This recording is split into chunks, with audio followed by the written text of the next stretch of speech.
What's up is down, what's left is right. Chasing stars and holding you. So we're heading into a new NFL season, and the Bills are no longer the media darlings they once were, especially quarterback Josh Allen. Is this a good thing or not? Some thoughts coming right up. But first, a quick shout out to our sponsors, Blue Tusk Tech in Orchard Park, McKinley Wines and Spirits at McKinley Mall, and Global Vending Group of Buffalo. And we'll be right back.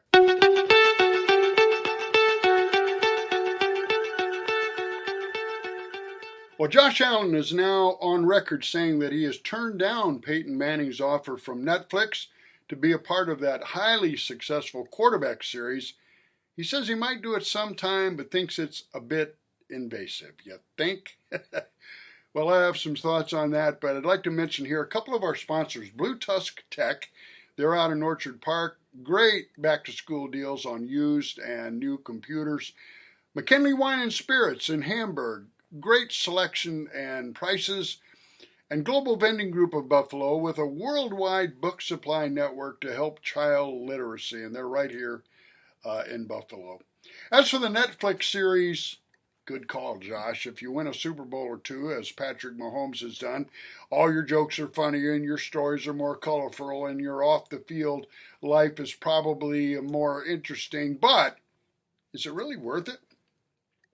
Ask Aaron Rodgers how he and the Jets feel about all but being forced to be a part of the HBO NFL Hard Knocks series that was filmed during training camp. All of them thought it was a really disruptive experience. So finally, we can put the up-down 2022 season behind as the Bills open the NFL's regular season. Monday Night Football against the Jets, MetLife Stadium, September 11th, which, as we all know, is a very emotional date in New York City especially. So Jets fans are convinced the Bills' AFC East stranglehold is over, and they do have some reason to be hopeful.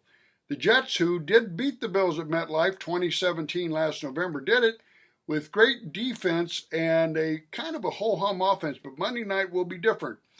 That D is still there, but now the ho and the hum are gone, and the offense, with the arrival of future Hall of Fame quarterback Aaron Rodgers. Yeah, he's going to be 40 this December, but who's counting? I mean, he can still play.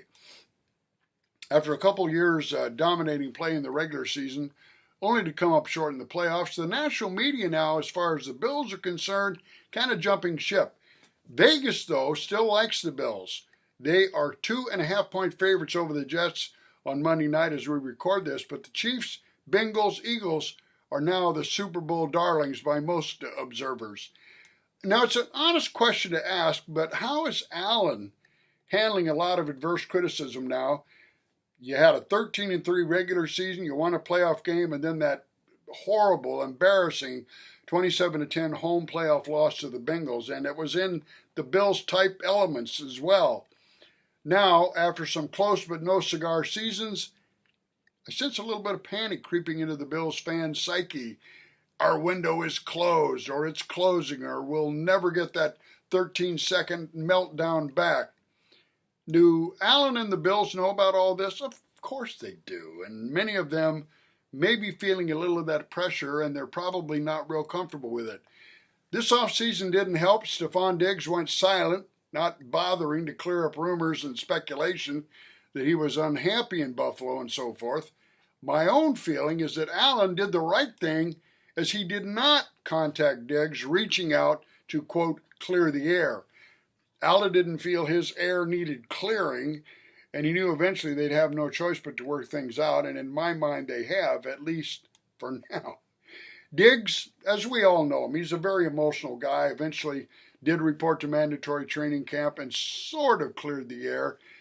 However, that "I'm concerned" comment from head coach Sean McDermott, at the time he said it, I think was very sincere, and he meant what he said. He was concerned. At least the damage was done, though, in terms of the national media, because a lot of them still think that the Allen Diggs thing is a thing.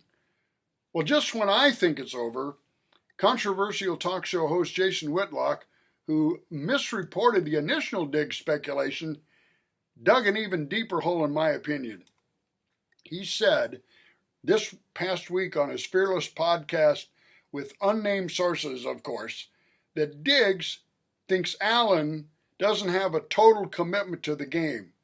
And Whitlock hasn't been alone. Some others have suggested that locally.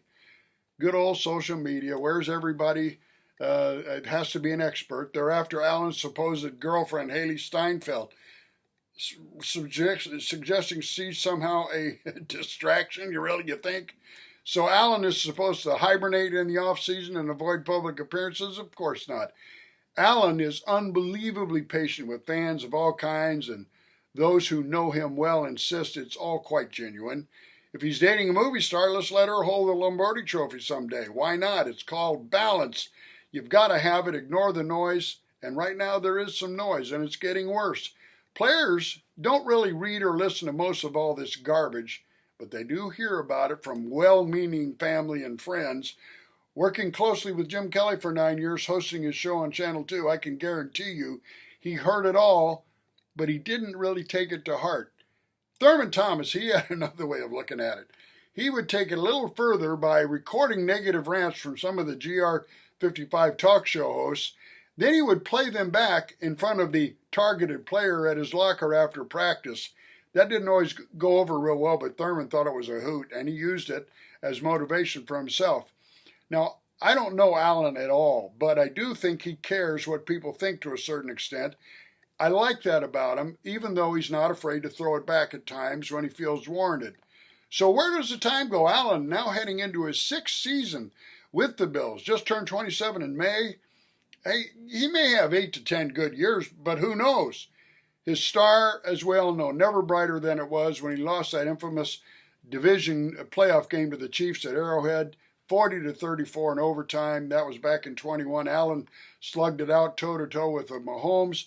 And he actually beat Mahomes 38-20 in the regular season at Arrowhead. Allen has beaten Mahomes and the Chiefs twice at Arrowhead, but that was in the regular season. The 2 playoff games were going to the Chiefs. Now, December 10th, circle that on your calendar. That is the next scheduled meeting. It's at Arrowhead, of course. I'm not a conspiracy theorist, but man, oh man, is it always Kansas City? Now, it's no more talk but action on the field. Monday night games on the road haven't always been good to the Bills. Even though Super Bowl teams in the early 90s were ambushed a couple times on the road, and especially at Kansas City and Pittsburgh, I recall them well. A loss, not the end of the season, it's the opener. Remember a few years ago, the Bills blanked the Patriots 31-0 in the opener. That was at Ralph Wilson Stadium then. And then, in the final game of the regular season, at Foxborough, the Patriots beat the Bills by that exact same 31-0 score and then went on to win a Super Bowl. So let's sit back and see what happens. And again, thanks to our sponsors, Blue Tusk Tech in Orchard Park. They have great back-to-school deals on new and used computers. McKinley Wine and Spirits at McKinley Mall, great selections and prices. And finally, Global Vending Group of Buffalo, supplying books to children all over the world with a great literacy program. Thanks for watching. We'll see you next time.